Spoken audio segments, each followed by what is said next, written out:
Olá, meus irmãos, louvado seja nosso Senhor Jesus Cristo, para sempre seja louvado. Bem-vindos a mais um vídeo do canal. E neste vídeo eu vou falar sobre a origem do Anel de Tucum, tá? Para tirar as dúvidas e saber a história disso, como ele virou um símbolo da teologia da libertação, né? Que é algo assim que é antigo, veio lá do tempo dos escravos, tá? Essa ideia, que a princípio, né, quando passou a ser usada por muitos católicos, a princípio a ideia era nobre, era uma ideia boa, uma ideia de um simbolismo para um símbolo de aliança com os pobres, ajudar os mais necessitados, né? Vou dizer daqui a pouco para você algumas situações particulares minhas com pessoas que usavam isso, usavam o anel de Tucum, há uns 10 anos atrás, né, que eu andava com essas pessoas e era uma aliança com os pobres, né? Nós visitávamos abrigos, ajudava os moradores de rua, né? E conhecia pessoas que usavam isso, que era um símbolo, né? Um símbolo de aliança com os pobres. Só que, infelizmente, a igreja, não de hoje, mas desde os anos 60, foi invadida por uma ideologia de esquerda, né? Por políticos de esquerda que começaram a adentrar a igreja católica, buscar pegar padres que eram caridosos, né, usando essa ideia da igreja, principalmente eles foram para a igreja católica por conta que a igreja católica prega o compromisso principal com os mais necessitados, os pobres, tem esse trabalho muito bonito, sempre teve, de ajudar os moradores de rua, ajudar aquelas pessoas que mais precisam, as pessoas que passam fome, né? Então, essas pessoas da esquerda, ideologias de esquerda, usaram isso para colocar sua ideologia socialista.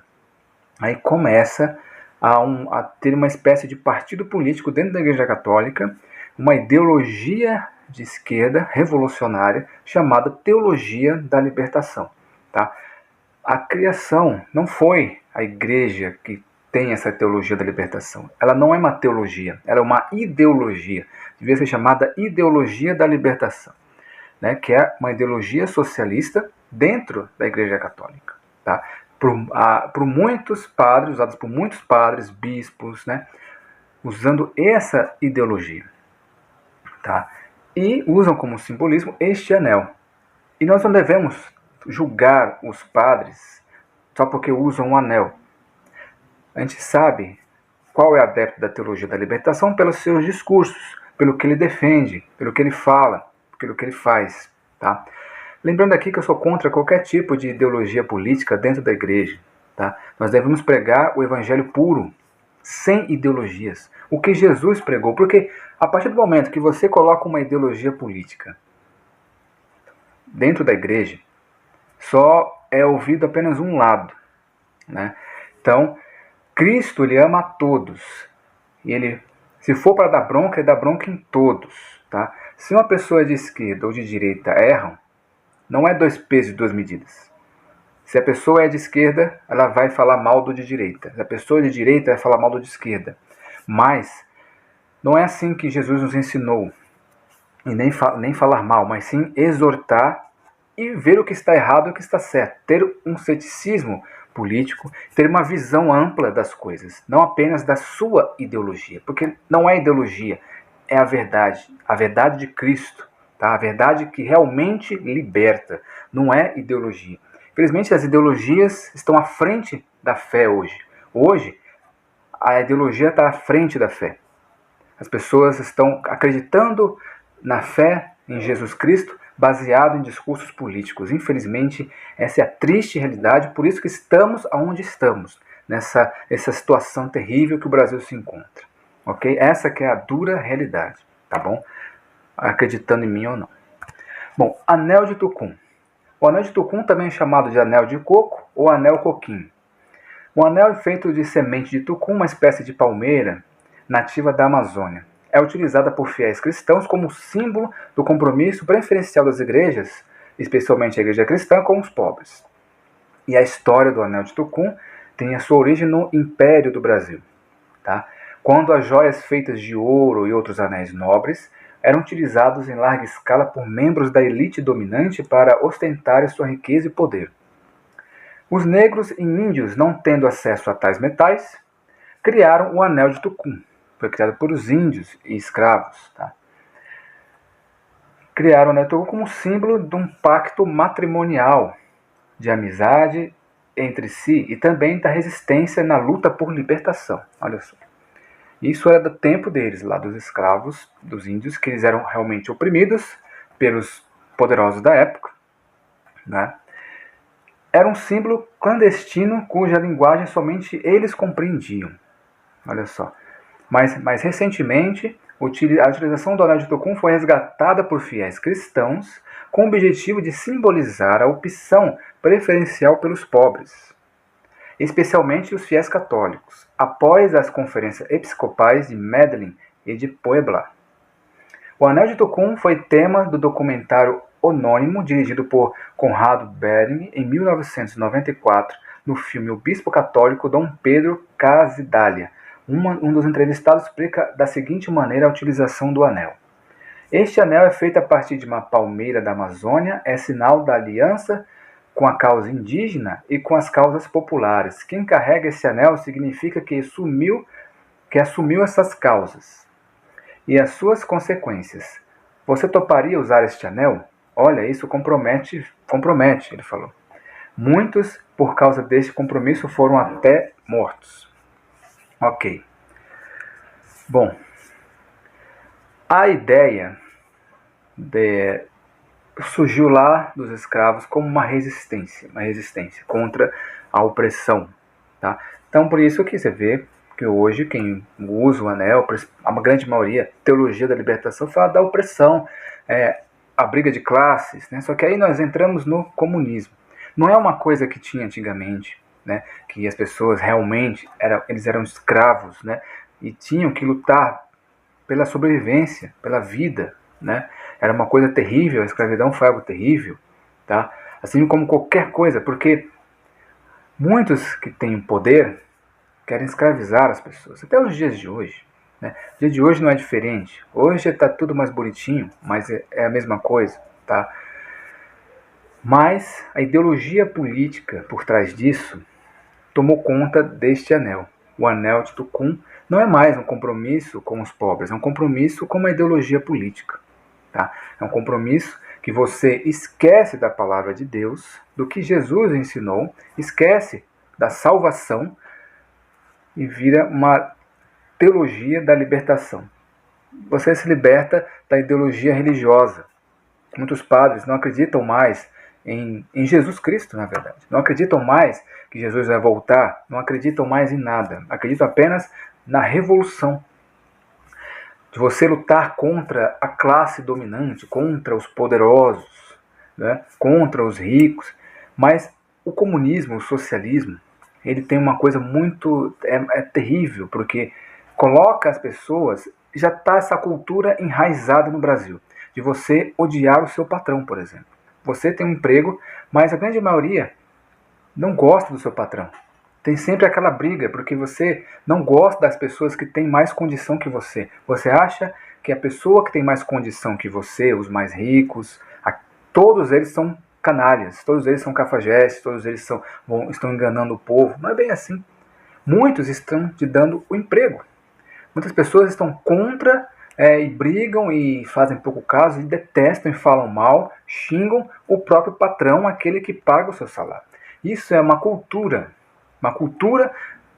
da revolução, de você ser contra o seu patrão, ser contra aquele que te ajuda, ser contra aos ricos. Né? Não é todo rico que é mau. Tem muito rico que faz caridade, muito rico que é muito melhor do que muito pobre. Tem muito pobre que é soberbo, que não tem nada e compra um carro, já se acha o melhor de todos. E tem muito rico que é humilde. Tem muitos exemplos de ricos humildes. É lógico, eu não estou falando dos senhores do mundo, aqueles homens que estão no poder, né? Como por exemplo, o presidente dos Estados Unidos, Rússia, preste bem atenção, Rússia, tá? Não se enganem com a Rússia, pelo amor de Deus, tá? Tô vendo umas coisas aí absurdas, tá? Não se enganem com a Rússia, pelo amor de Deus. A Rússia é terrível, tá? É a mesma coisa de China, Estados Unidos, não tem diferença, pelo amor de Deus, tá? Pelo amor de Deus. Muitas pessoas estão se iludindo, tá? Putin não é conservador, nem aqui nem na China, pelo amor de Deus, tá? Pelo amor de Deus. Então, meus irmãos, a ideologia política tem estragado a humanidade e os religiosos, as pessoas que creem em Deus, muitos estão sendo enganados, estão observando mais a política do que a sua própria fé, da sua própria crença, né? Estão colocando ideologia na frente. Inclusive os padres e bispos, muitos padres estão a causa da natureza, aí vai lá a causa, aí vai juntando todas, aí vai as minorias, né? Vai lutar pela causa LGBT, que é o caso, por exemplo, do padre Júlio Lancelotti, aquele é um exemplo, você quer um exemplo de padre da teologia da libertação? Padre Júlio Lancelotti. Esse é um exemplo clássico da teologia da libertação. Porque ele defende a luta de classes, ele defende o LGBT, tudo que é minoria, as minorias, né, tudo isso ele defende. Até mesmo aquela pessoa, aquele vereador que invadiu a igreja, ele defendeu, entendeu? Então, o que importa é a revolução. Não importa mais, nem mesmo os pobres, entendeu? O que importa é a revolução. Quem são os marginalizados hoje? Os marginalizados é aqueles que são essas minorias que nós vemos aí, essas pessoas, né? Não que todo mundo é igual, todo mundo é ser humano. E todo mundo deve ser tratado como ser humano. Se errou, errou. Se não errou, ok. Então, mas não. Aí tem aquelas... Ficam defendendo, cada ideologia defende a sua. Se você não faz parte de ideologia nenhuma, você está ferrado, que vai ser esmagado pelas duas ideologias, né? Então é complicado, vivemos um mundo complicado. E isso é a teologia da libertação.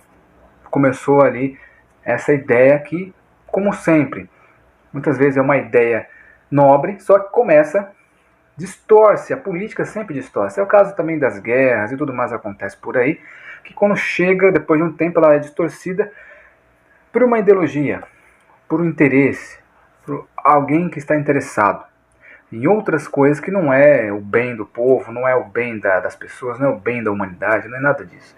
É só dinheiro, poder, ganância. E muitos sofrem uma lavagem cerebral, que é o caso de muitos padres, muitos bispos, que acreditam que estão fazendo uma coisa certa.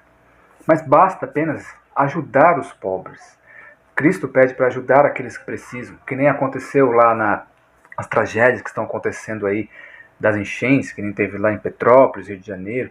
Ali é uma caridade, você vai ajudar aquelas pessoas que estão necessitadas, né? Muitas pessoas estão doando alimentos e tudo mais, né? A caridade, o amor pelo próximo, né? O amor ao próximo, sem política. Porque quando entra a política, estraga, porque você entra numa ideologia. Aí aquela pessoa que não tem a ideologia que você, vira sua inimiga, né? Então Cristo não prega a você ser inimigo de ninguém. Você é inimigo do pecado, é inimigo do demônio, mas não do seu irmão. Você não é inimigo do seu irmão, você é inimigo do pecado dele e do seu pecado. Okay? Cristo fala sobre os perigos, né, sobre o espiritual. Não é para você ser inimigo um dos outros. Ideologias e X, Y, Z é Cristo. Cristo é a verdade e a vida. Se todos se tocassem disso, porque nós somos enganados por muitos líderes, por muitas pessoas, líderes de movimentos, líderes que só pensam neles mesmos. Nós vemos a situação da guerra que nós tem a Rússia ali. A guerra é feita por meia dúzia de poderosos que estão enlouquecidos, cada um com um ego maior do que o outro, e colocam os coitadinhos para lutar no lugar deles. Eles não lutam. Eles não lutam. Os líderes, eles não vão lá lutar na linha de frente. Jamais, eles ficam escondidinhos lá nos seus palácios, enquanto os soldados vão lá lutar. Você acha que os soldados lá que estão lá na Rússia, ou qualquer outro soldado que vai para uma guerra, ele vai gostando porque quer? Muitos, pela lavagem cerebral, vou ser patriota, vou lutar pelo meu país, enquanto o seu presidente está lá no bem bom, só esperando acontecer a guerra e ele ganhar, e não interessa quem morre. São apenas números. Os soldados são apenas números. Então, é tudo interesse, tudo é dinheiro, tudo é poder. Então, não se iludam. Não se iludam, tá? Confiança apenas em Jesus Cristo. Apenas em Jesus Cristo. O mundo jaz do maligno. Nós temos que, sim, ajudar os pobres. Temos que sim ajudar os mais necessitados, mas seja quem for, seguir os passos de Jesus, não seguir uma ideologia política, ok? Eu tinha comentado, não sei se eu cheguei a comentar aqui no vídeo, né? Eu comecei a falar, acabou esquecendo o que eu falei no início, né? Mas eu cheguei a trabalhar com pessoas que usavam o anel de Tucum, inclusive uma ex-namorada minha. Nós íamos para um local aqui no centro de São Paulo ajudar os moradores de rua, levava alimentos, né? Íamos até pregar dentro da Toca de Assis, né? Na época ainda era liderada pelo padre Roberto Letier, né? Eu nem não sei como estão as coisas agora, né? Mas se você está até agora assistindo o vídeo e conhece a Toca de Assis ainda, se faz parte da Toca de Assis, coloque aí nos comentários para saber como está, se ainda tem aqui em São Paulo ainda alguém da Toca de Assis. Amém? Então é isso, meus irmãos, que Deus abençoe a cada um de vocês e até o próximo vídeo.